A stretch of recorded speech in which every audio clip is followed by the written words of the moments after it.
I've sat here for the last 2.5 hours trying to make this video for you all, and I did not press the start recording button. So I'm very furious at myself right now. But welcome back, everybody, to Coach Field Gaming 425. I appreciate everybody that's liked, commented, and subscribed on the page. We really are starting to make progress. We're already at 14 subscribers. I know that doesn't sound like a lot, but for me, someone that didn't think that we would be able to have at least 5 subscribers, we are making slow progress. It's a slow grind, but we making it happen one step at a time. So I really appreciate all the support and the love here on the channel. I know you guys are probably wondering, why don't we see your face on this one? This is going to be a little different. We're just going to have a discussion, all right? So this might be a little long form.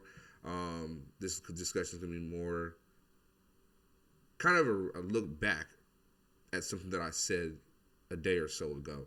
If you saw my video about the top five Hall of Famers and the top 5 guys that are not Hall of Famers from the TPS video, you guys remember that I made a comment about Matthew Stafford being number 1, and it's debatable of him being in the Hall of Fame. I still stand by that comment. I still believe that Matthew Stafford can be in the Hall of Fame. But there was also another person I mentioned in there, and that person was Matt Ryan. Now, people have been asking me, well, that's something no one's ever really talked about, the Matt Ryan, Matthew Stafford debate. Why don't you talk about it? Well, have no fear, folks. I'm going to talk about it. Now, the first thing that we have to take into consideration is longevity, durability. Matthew Stafford is not as durable as Matt Ryan. Matt Ryan's only missed 2 games in his entire career. All right, that plays a big factor in their careers. And I also take into consideration, did their receivers make them better than what they really were? Or was it vice versa? Did they make the receivers? Now, for those who don't know, or those that are sitting under a rock, you already know who Matthew Stafford's receiver was. Calvin Johnson, a.k.a. Megatron. But in Atlanta, Matt Ryan's thrown it to Julio. I'm talking about number 11, Julio Jones. The guy who is possibly the closest thing we have to Megatron next to DK Metcalf. Shout out to DK. Now, we're all about statistics here. We're all about numbers and keeping it real here.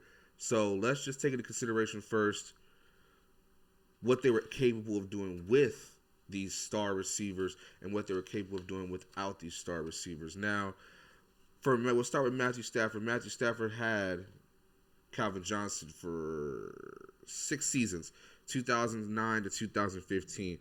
Matthew Stafford started 93 games, threw for almost over 25,000 yards, close to 26,000. 163 touchdowns, 90 interceptions, and a passer rating of 85.8. But when Megatron retired at the end of the 2015 season, the next 3-4 years have been hard on Matthew Stafford, but he's been efficient. Let's just remember that word, efficient. Started 56 games, threw for 15,000 yards, 93 touchdowns, 36 interceptions, and a passer rating of 95.9. And I know passer rating is very picky. People are very picky about passer ratings. It is the new cute thing, PER. That's what we're going to go off of. Now, let's look at Matt Ryan. Matt Ryan with Julio, they've played together for almost 9 years, from 2011 to 2020 as of right now. Oh, and I also want to say Happy New Year to everybody. Happy New Year. With Julio Jones, Matt Ryan's passer rating is 97.8. His passing yards are 39,204. Touchdowns, 242. Interceptions, 99 in 134 games with Julio. But without Julio, in 24 games without Julio Jones, Matt Ryan has thrown 37 touchdowns and has 25 interceptions with a PER of 88.2 and over 6,000 passing yards. Golly. That says a lot. That says a whole lot about Matt Ryan. Now, we also got to take into consideration the other weapons that Matt Ryan and Matthew Stafford have had over the years. And Matt Ryan has had some pretty solid receivers. He's had, obviously, Julio, but he's had Michael Jenkins, Harry Douglas, Tony Gonzalez, Roddy White. What's his name? There was one more person. His name's on top of my head. Mohamed Sanu. He's had some pretty good pieces. And I'll even throw in Austin Hooper. I'll throw Austin Hooper into the conversation. But for time purposes and being trivial, he's had Roddy White. Roddy White's receptions, 808, 10,862 receiving yards, 63 touchdowns, and out of 1,377 targets. With Tony Gonzalez, he had 409 receptions. Harry Douglas had 258 receptions, 3,130 yards, and 8 touchdowns. Michael Jenkins, a guy that you really don't hear about, but a guy that was very effective for Matt Ryan. Well, then you got Matthew Stafford and his group of guys. He's had Golden Tate, Marvin Jones Jr., Kenny Galladay, and Quan Bolden. I mean, Jesus, at the end of his career, Anquan Bolden, not Arizona, Baltimore Ravens, and Quan Bolden. But still effective, still efficient. And also, you have to view whose organization took care of them better. Yes, both organizations took care of these guys handsomely. Matthew Stafford with the $100 million. I believe Matt Ryan's at $128 million. He is at the time one of the highest paid quarterbacks of all time. But let's dig a little deeper. Matt Ryan had Thomas Dimitroff as his president of football operations. Okay, he has Arthur Blank, the owner of Home Depot, creator of Home Depot. He's had Mike Smith. He's had, what's the head coach's name? Not Gus Bradley. What's the coach's name? Let me look that up. What is the coach's name? The other head coach's name? He just got fired. I should have written this down. It's like on the tip of my tongue. But anyway,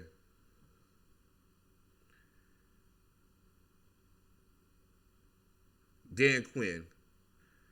Dan Quinn is his name.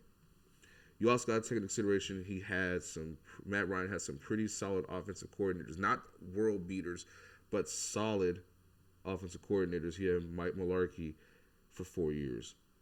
He had a 61% completion percentage. 3,559 yards, 24 touchdowns, 12 interceptions, 88 QBR. Dirk Cutter, 67% completion percentage, 4,643 yards, 29 touchdowns, 15 interceptions, 94 QBR. Now this is where he becomes the label system quarterback comes into play. He had Kyle Shanahan for 2 years. That's a West Coast offense like I've never seen before. 68% completion percentage, 4,768 yards, 30 touchdowns, 12 interceptions, 103 QBR. MVP, Offensive Player of the Year, Super Bowl run. All that good stuff. Steve Sarkisian, drunkie. Don't really care for him. He's destroyed 2 colleges and left them in ruins. But somehow he gets to come to my Alabama Crimson Tide, roll damn Tide, and gets to just be offensive coordinator. But that's neither here nor there, people. With Steve Sarkisian, he had a 67% completion percentage, 4,510 yards, 28 touchdowns, 9 interceptions, and 100 QBR. I mean, it's not bad. It's not bad at all. But when you look at the piss-poor offensive coordinators that Matthew Stafford has had, from Scott Linehan to Joe Lombardi to Jim Bob Cooter. Yes, they have a coach named Jim Bob Cooter. Grow up. And Darrell Bevell right now, his highlights are not the same. With Linehan, he only had 305.3 passing yards from 2011 to 2013. And that same 2011 season was when he threw for 5,000 yards. With Joe Lombardi, he had only 21 interceptions and 23 touchdowns. With Jim Bob Cooter, it was 2.7 touchdowns per interceptions for me. 5 and 9 interceptions in 2019, 2020 with Darrell Bevel, so he had better ball control. He didn't know when to not be a turnover machine. I don't really consider Matthew Stafford a turnover machine, but I know he had those inadvertent interceptions. The same way Matt Ryan does, but Matt Ryan doesn't do it at a high level like Matthew Stafford. Matthew Stafford is a gunslinger, so you're going to take risks. Sometimes them risks pay off, sometimes them risks don't. Now, we are going to also just take a second to take into consideration their best seasons. Who had a better one season? Obviously, you're going to say Matt Ryan because he was MVP and Player of the Year and went to the Super Bowl, Pro Bowl, all that. That's fine. That's fine. But if you really want to look at it statistically, Matt Ryan was more efficient than Matthew Stafford. But individually, you got to give Matthew Stafford a little bit of props for a third-year player to throw for 5,000 yards, 41 touchdowns to 16 interceptions. Did not make the Pro Bowl, even though he threw for 5,000 yards and had 40 touchdowns. I don't understand that. I do not understand how that's not possible. But that's just me. So in closing, we're gonna talk about this. Are Matt Ryan and Matthew Stafford Hall of Famers? If either one of them wins one Super Bowl, they're in the Hall of Fame. We all understand that the criteria for a quarterback is, did you win a Super Bowl? There's a lot of quarterbacks in the Hall of Fame that didn't even get out of the first or second round that are in the Hall of Fame. And I understand the criteria is different now, but at the end of the day, context is king. You have to win a Super Bowl. Matt Ryan's already been to one, but he choked. Matthew Stafford can only have a wet dream about a Super Bowl. I'll say it again for you. Matthew Stafford can only have a wet dream about a Super Bowl appearance. Can he do it? He'll have to leave Detroit. He will have to leave Detroit to see a Super Bowl, let alone the second round of the playoffs. So I'm telling you right now, it's not possible right now for him to do that, especially with the turmoil and the way things are in Detroit. So let's sum it all up right now. Can I compare Matt Ryan and Matthew Stafford to each other? Yes. There are similarities, even dating back to college. Their college numbers and their college careers are eerily similar. But I could have went into that, but I didn't want to make this video too long.